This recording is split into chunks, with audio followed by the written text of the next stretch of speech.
Welcome to Dining Delights. Today's episode of our restaurant quality meal you can make at home is going to be all about English fish and chips. Now we're also going to make a little bit of sauce to go with it because you know I like to make sauce with everything. But we're going to start off with the chip part. Today's chips we're going to make out of Yukon Gold potatoes. And you'll see we have nice pretty color. I'm also going to use the skins on these. I think the skin is not only looks nice when it's cooked, I think it is absolutely delicious as well. And to make these chips today, I want to square off my potato a little bit. So I'm just going to get the edges squared like this. And then we're going to cut it into 4 long pieces all the way through, down just like that. And I'm going to cut each of these into 4. And what I like is it looks like a little square. It looks like a traditional style English chip. So that's kind of what we're going for to make sure this really does look kind of authentic. And we're going to get them all cut. Now, one of the most important things about starting this process and putting them in the frying oil is that they have to be super dry. So we're going to take a towel. We're going to dry some of these. We'll dry one batch at a time and dry like this. We're going to take our towel and we're going to dry them off all the way with this towel. Okay, just like that. You can see getting lots of the moisture off. That's exactly what we want. Our oil to start with is only 325 degrees. Normally we fry at 350. What I'm going to do is just cook the potatoes through at the 325, and then we're going to finish them off at 350 after we finish our fish. So it will give them a nice crust on the outside, and it gives them just such a better flavor and texture on the middle. It will make them soft and velvety inside. So we're going to go ahead and get these first ones right in the oil. And these will cook about 6 or 7 minutes. And then we will take them out and we will let them just sit on the baker's rack, and we'll get these all cooked and start moving on towards our fish.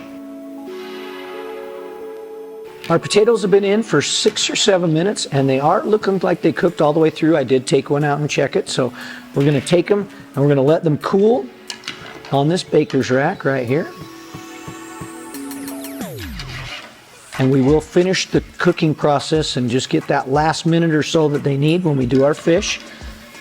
Nice thing is they'll be almost ready to cook right after the fish is done, so the fish will stay nice and hot as well. So we're going to get those right over there.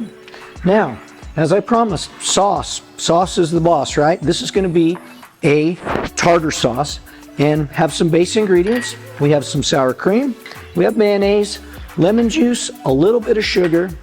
Also like to add some capers and some traditional dill, and then we're just going to go with some salt and pepper.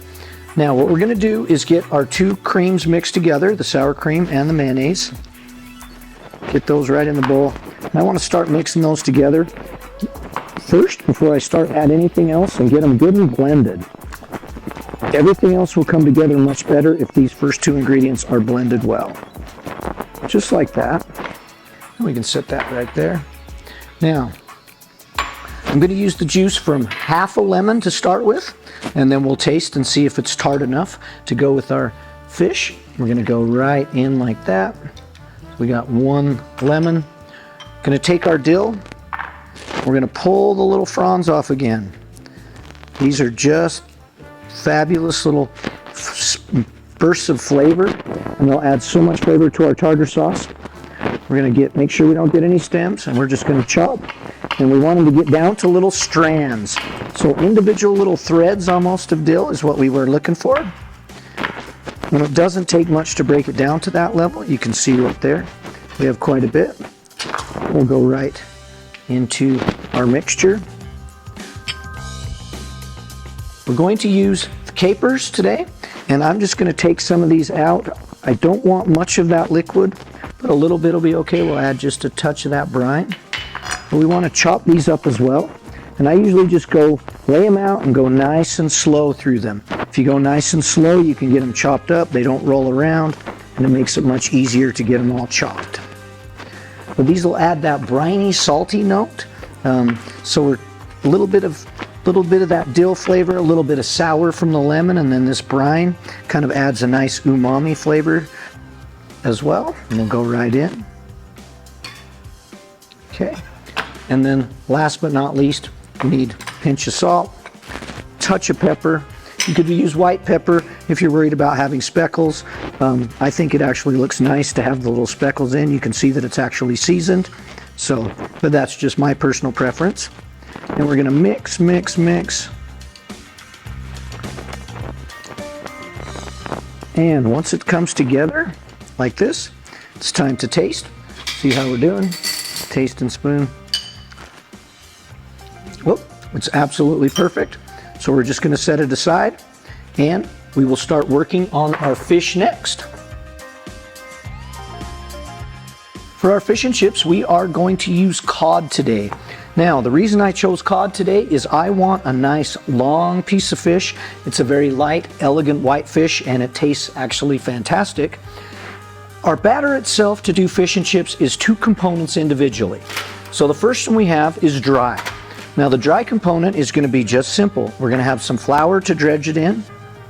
Okay, we're going to sprinkle some paprika and some salt in there. Get some salt right there. Going to put the paprika right into the flour, like this. Okay, we're going to mix just a little bit. Now that paprika is going to add a little bit of peppery flavor.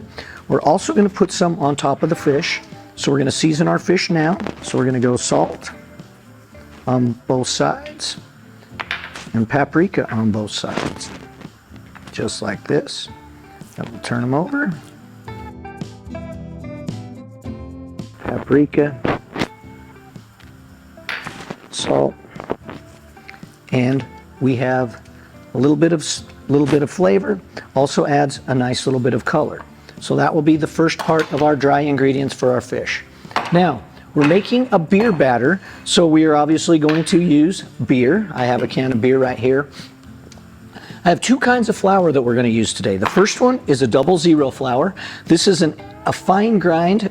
It is a European flour, so it will be more traditional flavor in our batter from Europe, obviously, right? It's a very, very finer grind flour than we use here. We're going to go right in with that 00. And then this is rice flour.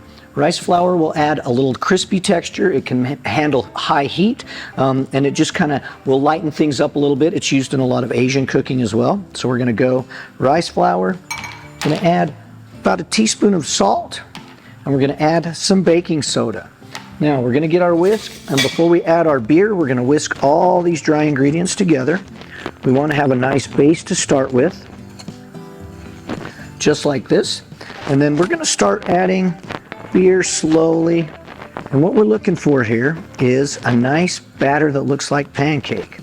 Now, the beer is going to help lighten up the batter, as well as we put in that baking soda that will help make it light too. You can see it's already starting to foam up a little bit.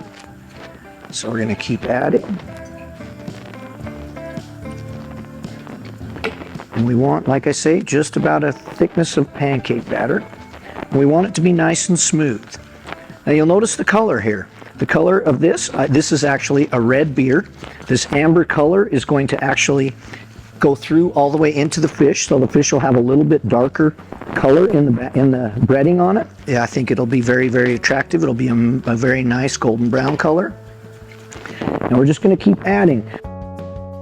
This is not a basic recipe where you can just say, oh, we're going to put a cup in or a cup and a half. You want to make sure that the batter is nice and smooth and that it's pancake-like. Sometimes it takes more and sometimes it takes a little bit less. And you can see we're starting to get that point right here. We'll stir out some of those lumps really fast. Okay, now you can see our batter's nice. It's just like a pancake batter. We are going to go ahead and start getting our fish ready. Our oil is now at 350 degrees. We can double check just to make sure. Always double check for positive to make sure your oil is the right temperature. You don't want it too hot or too cold. So we're gonna go right in, dry ingredient, flour, like this. This flour is gonna be the bonding agent that all of this batter right here is gonna stick to. We're gonna get that batter to stick to, make sure we get it all coated. And I do recommend, believe it or not, you use your hands for this. It is easier to make sure you get a good coating. And we'll get it all over. And then we're going to pick it right up. And we are going to do kind of the swimming technique with our scrape some of the excess off. We're going to pull through right in and just lay it right into the oil. And get another one in there too, right into this. And we'll turn right into the other batter.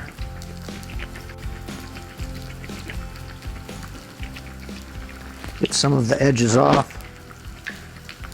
And we'll go right in with that one. And these will take about 6 or 7 minutes to cook, and we'll be ready to finish our English chips. Look at that color. These fish are golden brown, and you can really see what that amber beer does to the color of the crust. Makes it look so fantastic. It's super crispy. I mean, it is like ready to go. So now the next thing we need to do is we need to hurry and get these potatoes back in. We're going to finish cooking our chips, and we'll get those back right in the oil, just like this. And as soon as those chips are in, we will be ready to plate up and eat.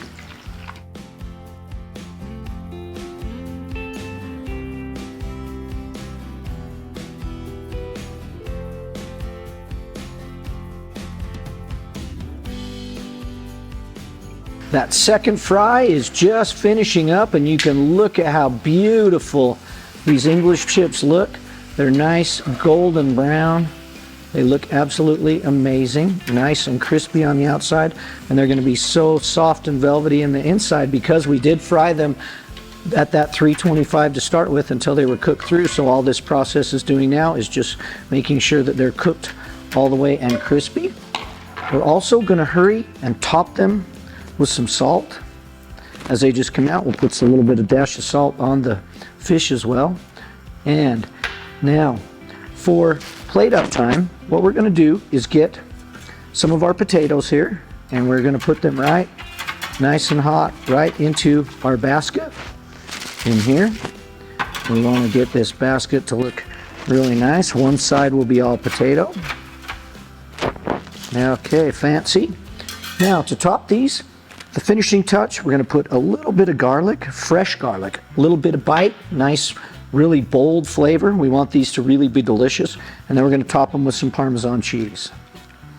Now, for our fish, we're going to plate right simply 1, 2, like this, right over them. Going to get some lemon wedges on both sides. And we're going to take some of our tartar sauce, that fancy tartar sauce we made, so delicious. We can get it right in the cup as well, right in the plate. And we have English style fish and chips. Thank you so much for watching today. It's been my pleasure taking you through the steps of cooking the English style fish and chips. It's one of my favorite dishes. I think your family's going to love it as well. You can get this recipes at cookingwithchefchris.com, and I look forward to cooking with you again in the future. Thank you so much.